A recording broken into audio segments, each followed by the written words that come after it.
Boa noite a todos. Que Jesus nos abençoe. O pensamento cristão, ele mudou completamente a ótica das pessoas. Jesus veio ao mundo trazer a sua mensagem de amor.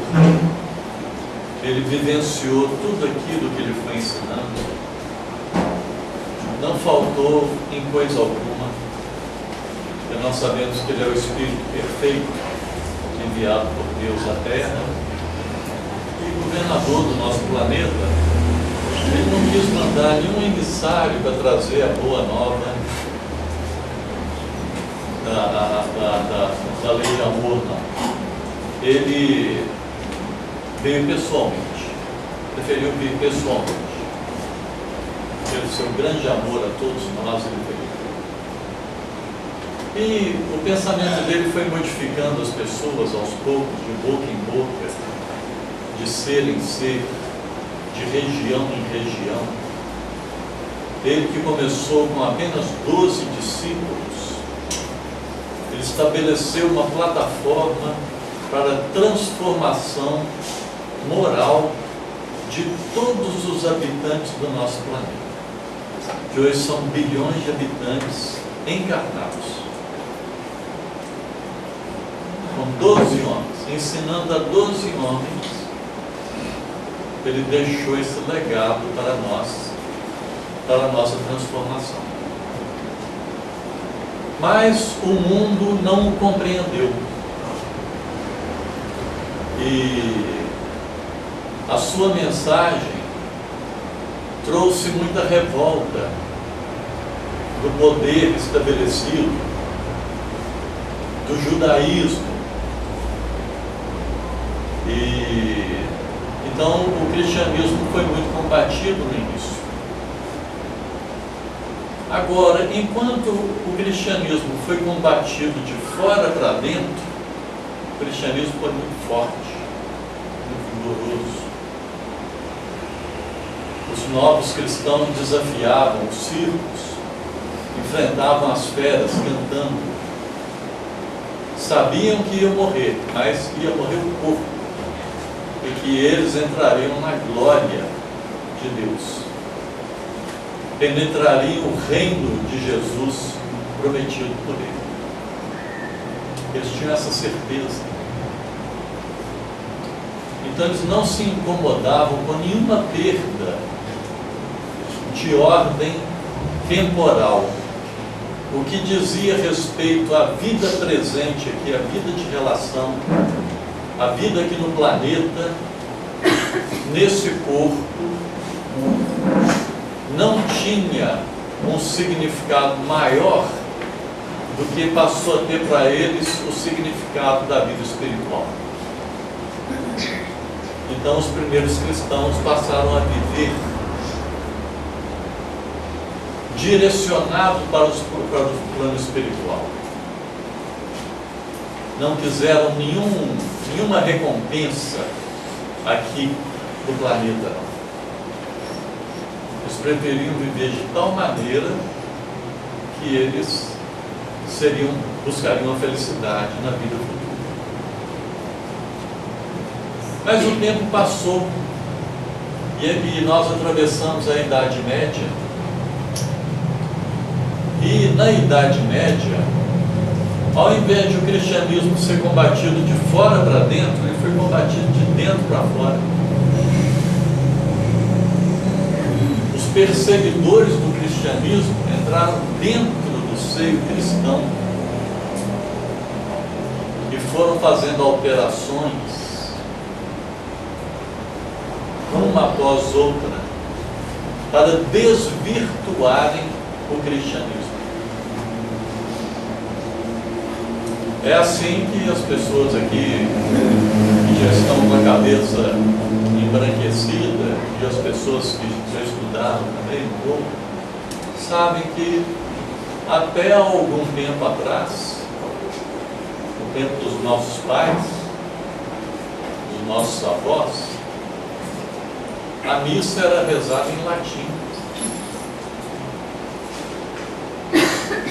Quem que compreendia o latim? Apenas uma minoria.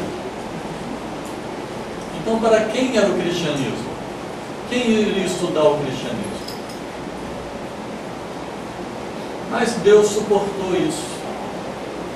O Cristo suportou isso. E foi tomando outras providências paralelamente. Foi ampliando a ciência. Mandou seus emissários no século XVII, começando com Galileu Galilei, que estabeleceu a ciência como nós conhecemos hoje. E foi aprimorando o conhecimento humano, a filosofia. E, conforme Jesus havia prometido, ele mandaria um Consolador que iria restabelecer todas as coisas.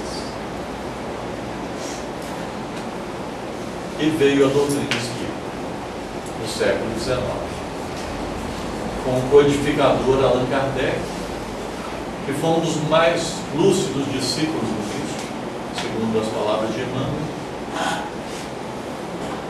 Então, esse discípulo, esse apóstolo reencarnou,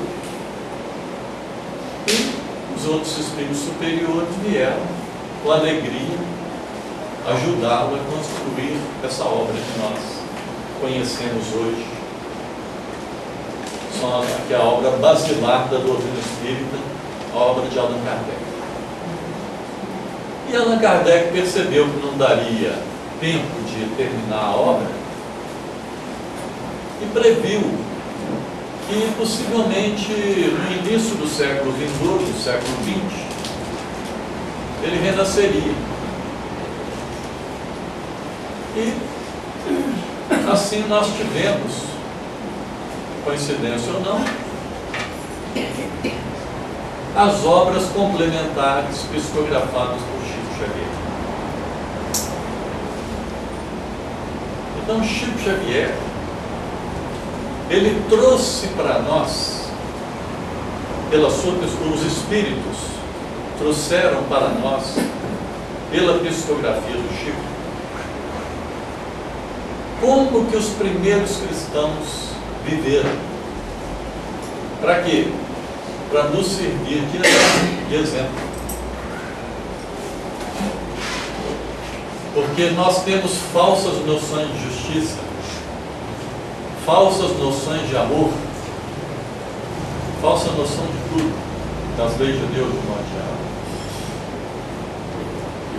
O nosso pensamento está desvirtuado. Então era necessário restabelecer aquele clima, aquela satisfação íntima que as pessoas sentiam com a mensagem da Boa Nova que o Cristo deixou de uma maneira perene nos corações de homens e mulheres.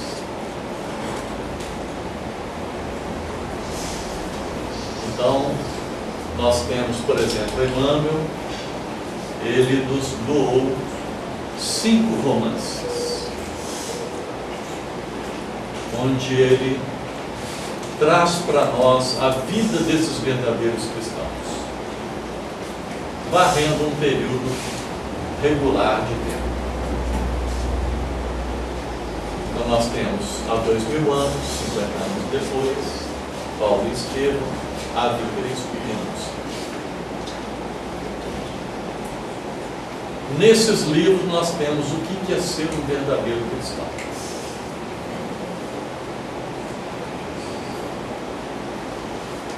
Agora,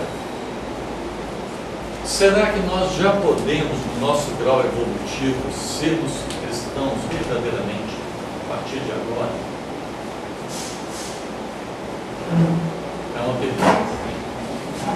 Ou será que nós vamos depender de termos um pouco mais de evolução para querermos compreender? Tudo isso vai depender também muito da nossa vontade. Porque a história nos mostra pessoas que tinham um coração perverso e que se transformaram pela doutrina cristã.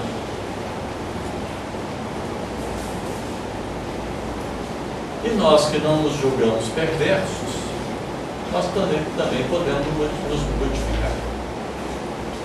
Mas os convites que estão aí fora, os convites da vida, as facilidades que nós temos aqui, muitas vezes desviam os nossos interesses.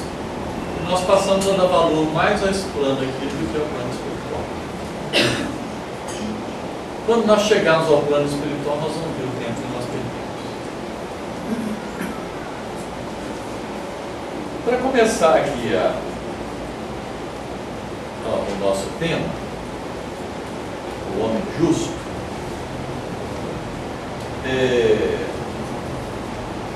eu vou ler aqui, simplificando, a lição número 24 do livro A Vida Escreve, da psicografia de Chico Xavier, Rivaldo Vieira, pelo espírito Hilário Silva. Era uma noite de 2 de dezembro de 1857. Dom Pedro II completava 32 anos. O Brasil estava em festa naquela noite.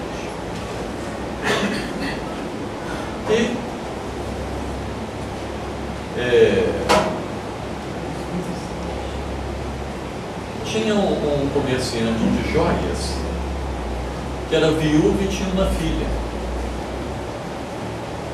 E eram 11 horas da noite e ele estava ansioso, aguardando a filha única dele chegar. Então, às 11 horas da noite ele ouviu um ruído. E chegou assim até ao quintal, na entrada assim da casa dele. Ele viu 2 jovens, um homem desconhecido e a filha dele. Os 2 se beijaram e ela entrou para casa. Aí ele foi chamar a atenção dela e ela, num desabafo, pegou e falou para ele: pai, me perdoe. Eu estou grávida e o meu namorado é muito pobre, mas nós vamos dar um jeito na situação e vamos resolver. E esse comerciante de joias, João Ferreira de Souza, ele foi lá para dentro e trouxe um copo com um líquido, deu para a filha dele. Toma, minha filha, toma esse calmante aqui, vai te ajudar. E ela sorbeu aquele líquido. E o líquido era arsênico. E ela desencarnou prontamente.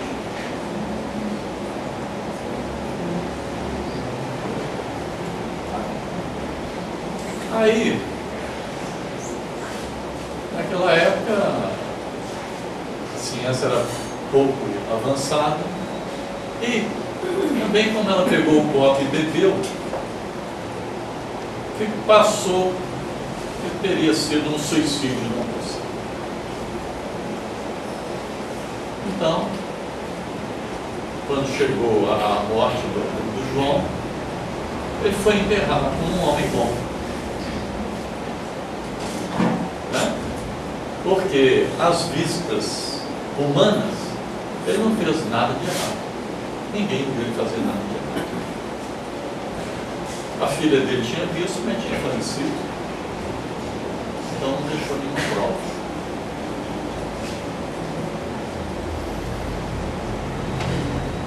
Muito bem. Agora nós temos a noite de 2 de dezembro de 1957. Exatamente 100 anos depois.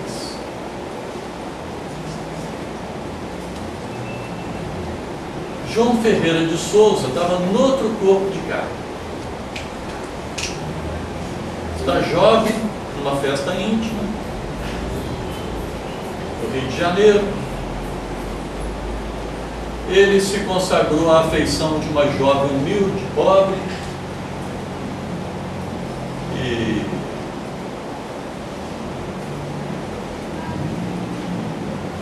Então, uma bela noite ele chega em casa, o pai tinha seguido os passos dele, viu que ele estava com a menina jovem, e ele não aprovou aquilo e chamou a atenção dele, interpelando ele de chofre. Aí o filho virou para ele e falou: papai, não me queira mal, perdoe-me, aguardo um filhinho, mas espero casar. Lenita, a moça que eu escolhi, é pobre, muito pobre, mas tudo melhorará. Ajude-nos, papai, pelo amor de Deus. Sensibilizado, afasta-se o genitor em silêncio. O moço, porém, está nervoso e inquieto.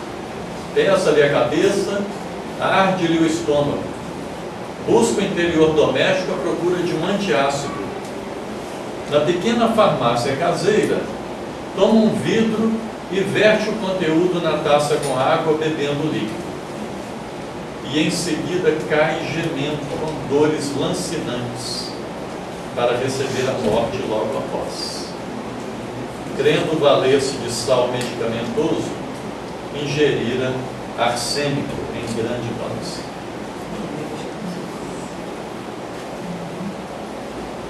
E o próprio pai, afagando-lhe em lágrimas, o corpo inerte, acreditou tratar-se de suicídio.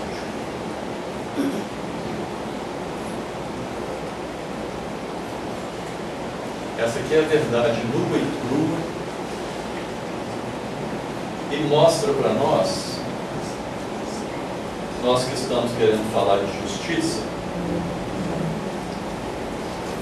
mostra para nós quem com ferro fere, com ferro será ferido, que Jesus fala.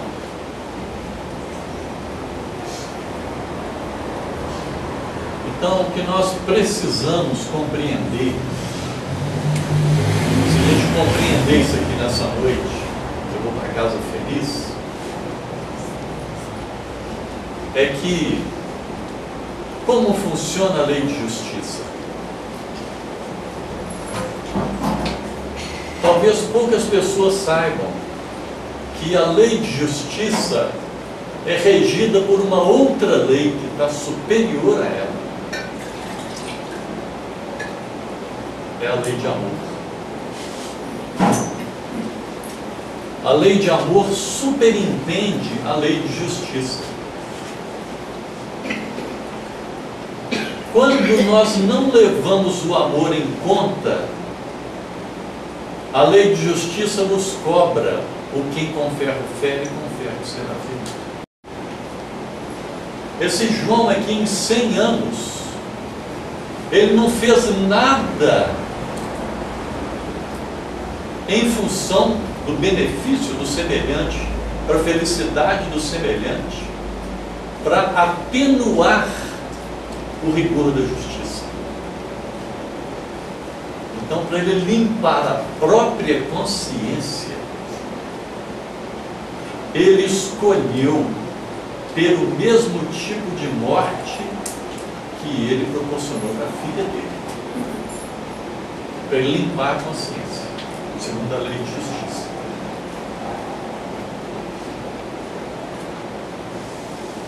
Mas se ele, depois do arrependimento, se ele tivesse arrependido e tivesse praticado o amor, a justiça teria sido menos dura. Então a lei de justiça pode ter olho por olho, dente por dente, pode ter agravantes, ser cobrado mais do que a pessoa fez, porque ela piorou a situação,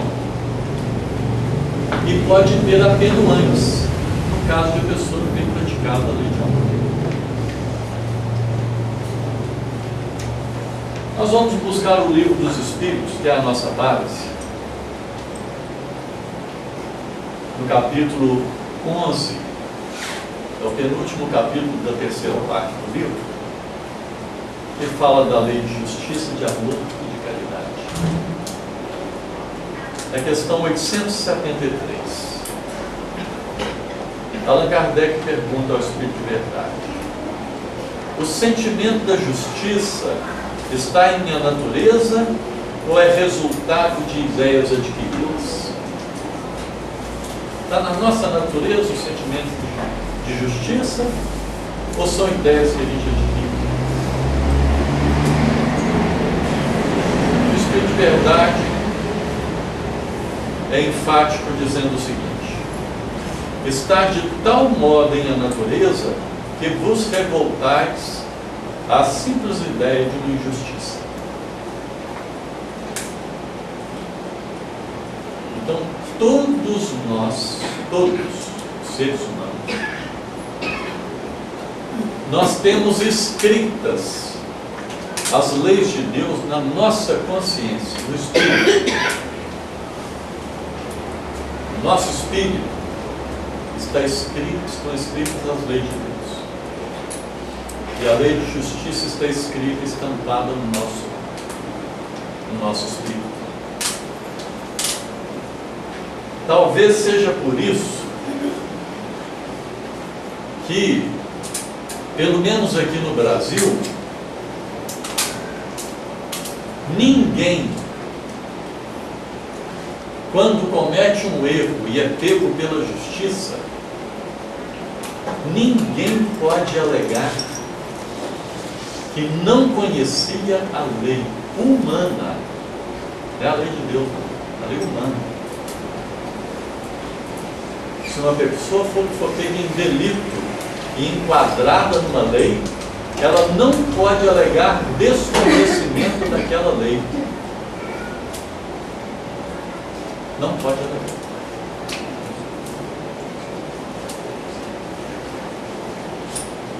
Talvez intuitivamente os homens tenham feito essa lei, a legislação funcionar assim. Que a lei de Deus está escrita na nossa consciência. E é por isso, o Espírito continua dizendo, que às vezes em pessoas simples e incultas, a gente encontra noções mais perfeitas de justiça do que num homem culto e cheio de sabedoria. Às vezes a justiça, ele tem mais perfeita noção de justiça, um homem simples.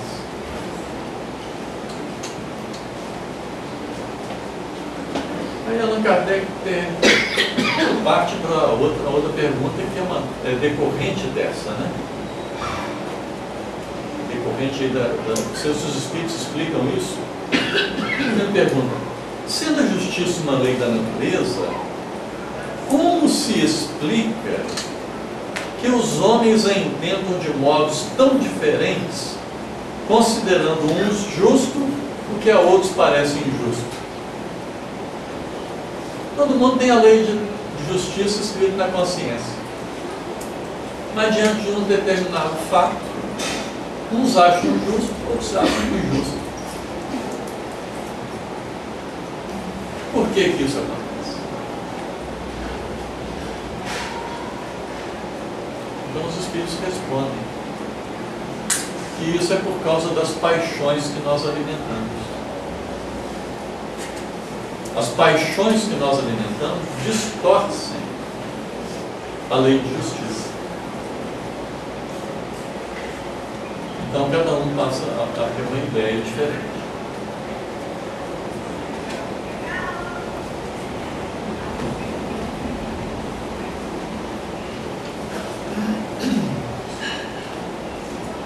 Como se pode definir a justiça?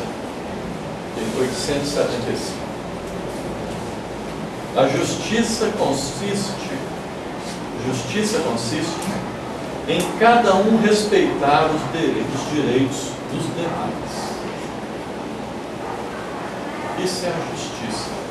Olha só, cada um respeitar os direitos dos outros.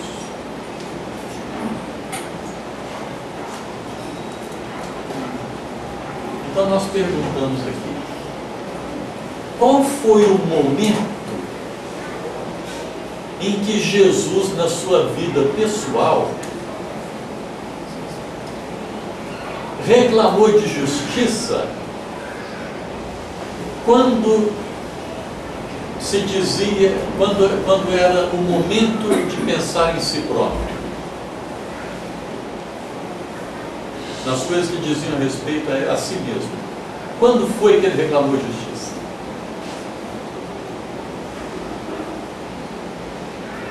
Em nenhum momento. Jesus fez justiça para muitas pessoas. A mulher adúltera, por exemplo, é um caso interessantíssimo. Ela estava rodeada de uma multidão de homens com pedras na mão, prontos para dilapidá-la, para matá-la por causa de ela ter cometido adultério. E diga-se de passagem, a mulher adulta não era Maria de Magdala. Porque querem atribuir tudo a Maria de Magdala. Maria de Magdala era solteira. A mulher adulta era necessariamente casada. Senão ela não seria adulta. Então, gente, o que Jesus fez ali diante daquela situação? Ele estava defendendo os direitos dele? Não. Fora de cogitação. Ele ia defender o interesse dos outros. Então a justiça, ela está muito assim. Quando a gente defende o interesse dos outros, a gente corre o risco de ser justo. Nós podemos ser justos quando nós estamos defendendo o interesse dos outros de uma maneira desapaixonada. Defendendo os nossos interesses, aí nós vamos colocar as nossas paixões no meio e possivelmente a gente vai ser injusto. Qual foi o argumento que Jesus utilizou? Quem estiver sem pecados, atire a primeira pedra. Olha a delicadeza de Jesus. Ele não quis ferir nenhum coração ali. Ele não quis ferir ninguém. Ele podia ter feito isso, mas ele não quis ferir. Por quê? Por que ele poderia ferir? Porque estava sendo considerada a mulher adúltera. E o homem que adulterou com ela? Onde está ele na história?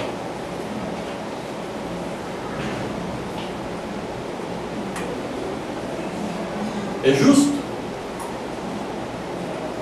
condenar apenas uma parte? Por quê? Qual a razão da discriminação? Ela não adulterou sozinha. E ali, entre aqueles homens que estavam com pedra na mão, estavam alguns que tinham adulterado com ela. Mas Jesus não fala, olha, essa mulher adulterou sim, mas aquele adulteraram com ela, vocês não vão fazer nada com eles também não? Essa não é a postura de Jesus. Ele não recrimina ninguém. Ele é o amor. E o amor tem sempre uma saída sem ferir a quem quer que seja. Então ele simplesmente fala: quem estiver sem pecado, atire a primeira pedra.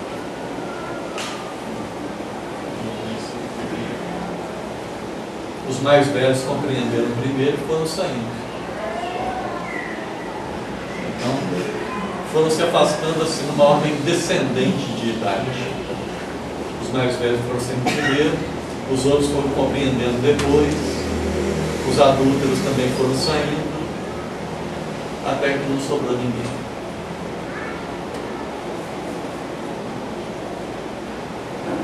Isso é justiça.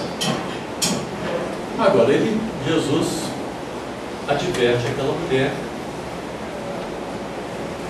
dizendo para ela: vá e não pegues mais, para não te acontecer coisa pior.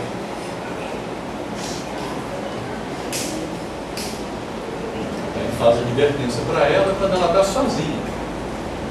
Ele não faz aquilo publicamente, não chama a atenção dela publicamente.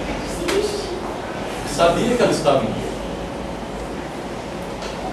Ela também tinha que ser advertida. E ele esperou todo mundo sair para fazer a advertência. E foi mais de uma estação, né? Advertência com brandura. Pois não.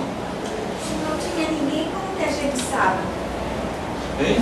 Se não tinha ninguém, como que a gente sabe que ele falou isso para ela sozinha? Foi ela que ele colocou? Como foi? Eu não. Quem ouviu melhor que Eu vi. Não, Se não tinha ninguém próximo a ela e Jesus, como é que a gente sabe da história? Ah, mas os discípulos estavam perto, né? Os discípulos. Os discípulos não estavam lá estavam só acompanhando Jesus, né? Obrigada. Nada.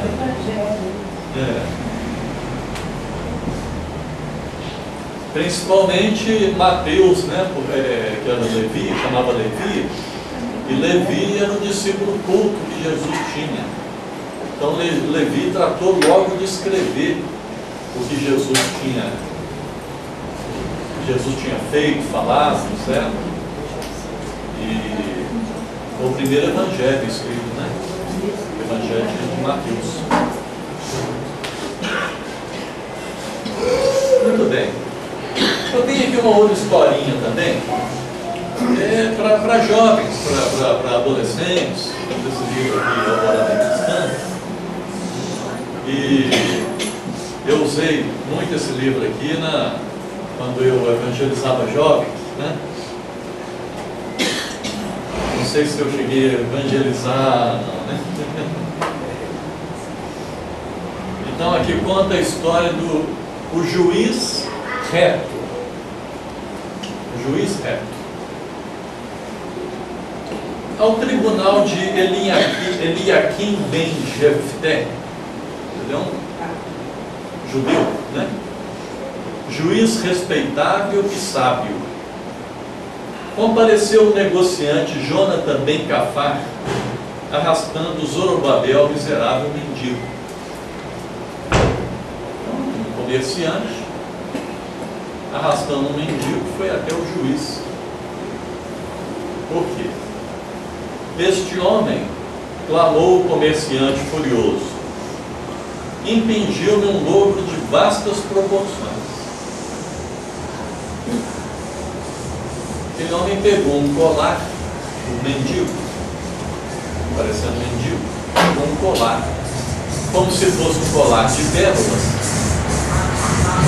e falou para esse comerciante que valia 100 moedas de ouro. Não, era mais. 5.000. Falou que valia 5.000 moedas de ouro.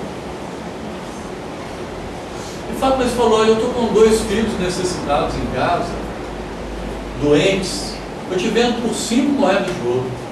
Vale 5.000, eu te vendo por 5 moedas de ouro. Negociante, pegou, na hora, comprou. Depois, naturalmente, foi levar um joalheiro, né, e viu que o colar de supostas pérolas não tinha um valor nem de 2 ovos cozidos.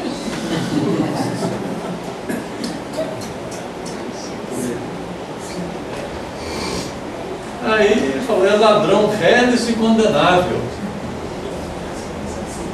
O magistrado, porém, que cultuava a justiça suprema, recomendou que o acusado se pronunciasse por sua vez. Então, o juiz Deus deu para nós 2 ouvidos. 2. É uma boca só, mas ouvidos são 2. Então, toda vez que alguém vier para nós para fazer uma fofoca e falar mal de alguém, tape um dos ouvidos na hora. Mentalmente, tape um dos ouvidos e só dê um ouvido para essa pessoa, para você não ser descortês com ela. Tapa um ouvido, guarda um ouvido e escuta ela só com um. Depois que ela terminar, você pode virar as costas tranquilo, porque você reservou o outro ouvido para ouvir a outra pessoa de quem ela falou mal. Porque o bom juiz ouve parte e parte. Se você der os 2 ouvidos para escutar a pessoa, quando você passar por aquela que foi objeto da maledicência da primeira, você vai olhar de maneira diferente para ela. E ela vai te estranhar. Mas por que fulano está me olhando, me tratando dessa maneira? Eu não fiz nada não para ele. Você vai tratar essa pessoa de maneira diferente se você oferecer os 2 ouvidos. Muito cuidado com a maledicência. Dê só um ouvido, guarda o outro. Ok? Então o juiz que era reto agora foi ouvir o Zorobabel. Grande juiz, disse ele timidamente, reconheço haver transgredido os regulamentos que nos regem. Entretanto, tenho meus 2 filhos estirados na cama e debalde procuro trabalho digno, pois me recusam sempre, a pretexto de minha idade e de minha pobre apresentação. Realmente enganei o meu próximo e sou criminoso, mas prometo resgatar meu débito logo que puder. O juiz meditou longamente e sentenciou: para Zorobabel, o mendigo, 5 bastonadas entre 4 paredes, a fim de que aprenda a sofrer honestamente, sem assalto à bolsa dos semelhantes. 5 bastonadas, quarto fechado, a 4 paredes. E para Jonathan, o mercador, 20 bastonadas na praça pública, de modo a não mais abusar dos humildes. Como que uma coisa que valia 5.000 moedas de ouro, ele compra por apenas 5? Quem que passou a perna no outro? Então esse juiz foi reto. Isso é a justiça, né?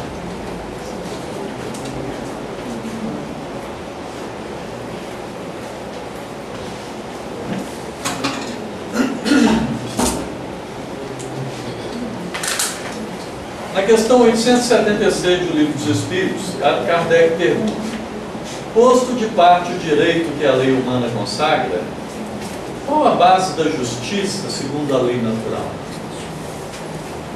Disse o Cristo: queira cada um para os outros o que quereria para si mesmo.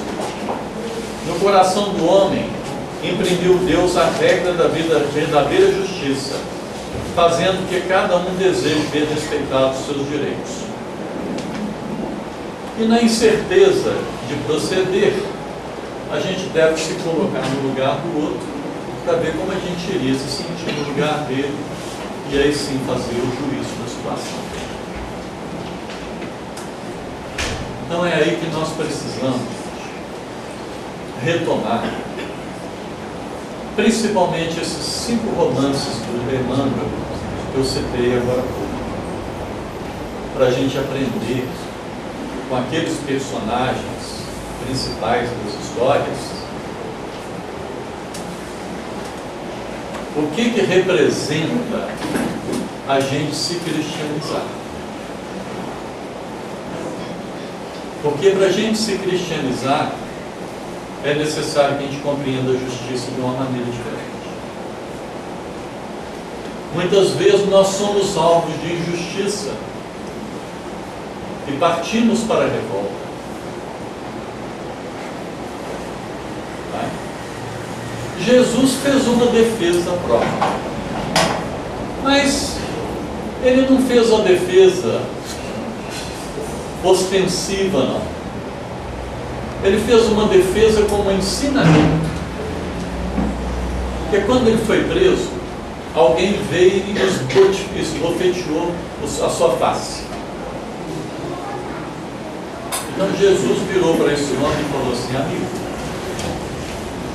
se eu te fiz algum mal, diga-me qual foi o mal que eu te fiz. Mas se eu não te fiz o mal, por que me bates?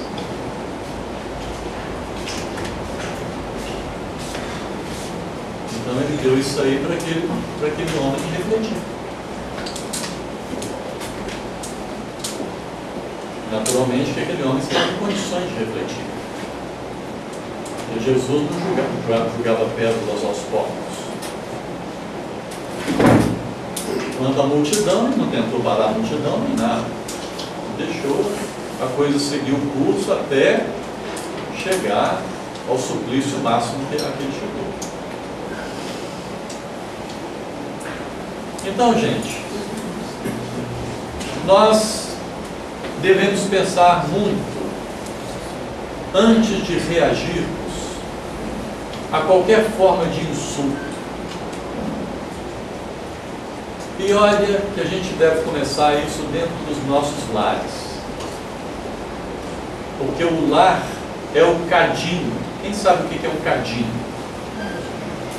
O cadinho é aquela parte inferior do alto forno, onde se forma o gusa líquido. É o ferro fundido, né? É o gusa líquido. É ali que separa o gusa da escória. A escória fica por cima, vai passando por cima, vai saindo pelos canais de corrida, e o gusa líquido vai saindo purificado por debaixo. Então, o lar é um cadinho purificador das nossas almas. Então, com raríssimas exceções, nós temos poucos casamentos de almas gêmeas, mas, na maioria das vezes, nós temos casamentos provacionais. Então é em casa que a gente vai encontrar os inimigos de outrora. Então é em casa que a gente vai poder aprender, começar a aprender a ser cristão.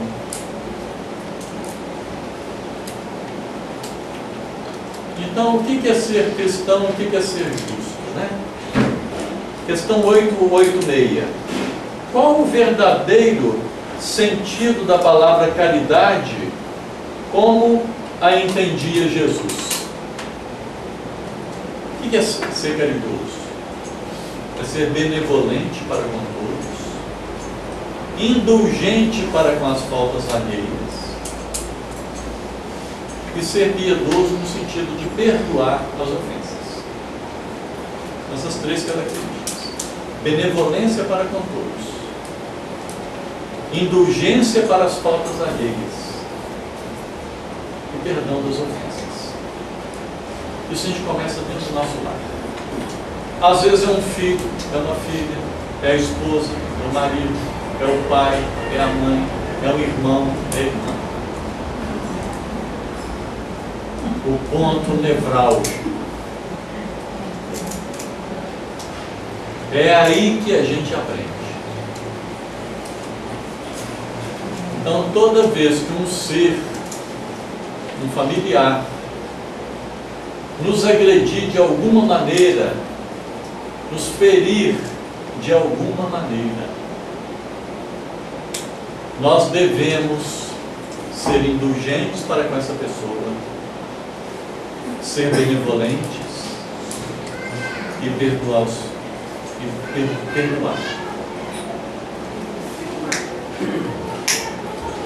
Então, a melhor maneira que a gente deve se comportar diante, por exemplo, de uma provocação é a gente fazer silêncio. O silêncio é bastante eloquente.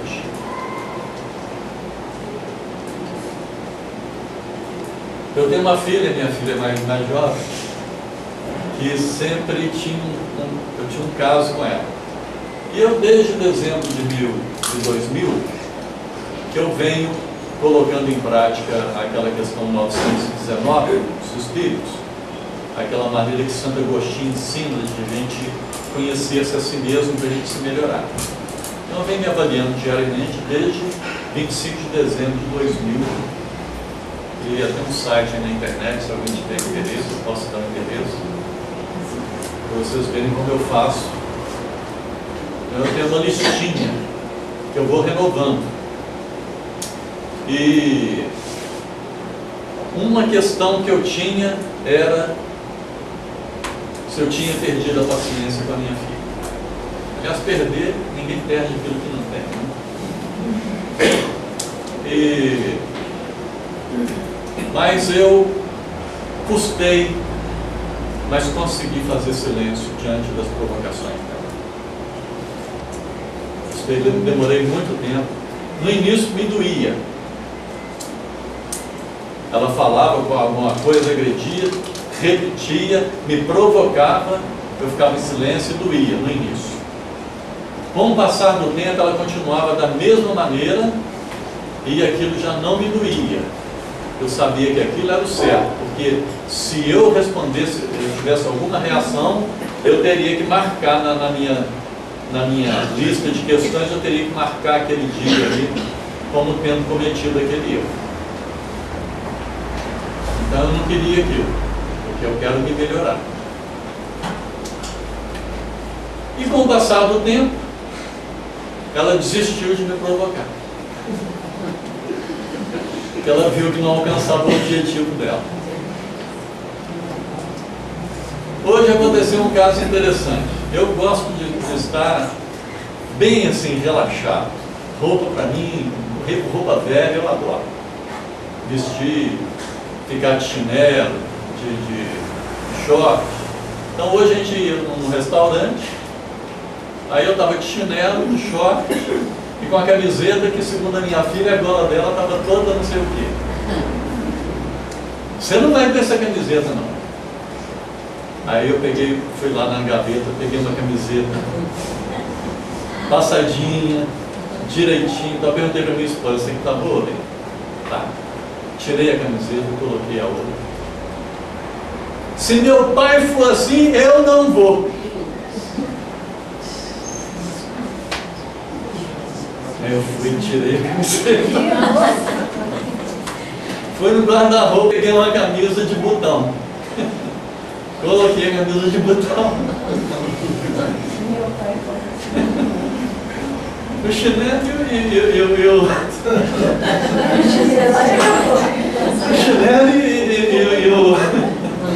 e o short eu não falei nada. Coloquei a roupa de botão. Ela virou para mim e falou assim: roupa de botão com short. Eu preferi ver a camiseta que você estava com. Botei, tirei a camisa de botão, botei a camiseta e fui almoçar. Você viu demais, né? Então, outro dia, a gente conversando, eu não sei o que a gente estava falando, aí tinha uma questão que a gente poderia entrar em conflito, eu e ela. Aí ela pegou e falou assim: ah, eu não vou fazer isso não, porque meu pai pensa muito. Quer dizer, eu ficava em silêncio. Enquanto eu estava em silêncio, de fato ela tem razão, eu ficava pensando. Ou então, eu parava de pensar, eu ficava em silêncio, simplesmente. Mas, No que fica de silêncio aqui, a gente aprende a pensar e ver qual a melhor maneira de agir. Então, gente, para encurtar a conversa, porque nós já estamos chegando no nosso final, nas questões 100 em diante do Livro dos Espíritos, nós temos a escala espírita. E o espírito, para ter perfeito discernimento, poder julgar pessoas e coisas, ele tem que estar na terceira classe, tem que ser com um espírito de sabedoria. Acima do espírito de sabedoria tem o espírito superior, que é o topo da segunda classe, e acima da segunda classe só tem uma classe, que é a primeira, que é o espírito perfeito. Nós aqui, em sã consciência, não podemos considerar espírito de sabedoria. Então ainda não temos juízo sobre pessoas e coisas. Mas nós podemos fazer o seguinte: procurar não nos defender, não usar a justiça a nosso favor. Procura não fazer isso. Deixe que te façam injustiças. Vale muito mais a pena. É preferível sofrer 1000 injustiças do que cometer uma única. Se deixe injustiçar, mas não se faça de vencido, de pobre coitado, não. Não é isso que eu estou falando, não.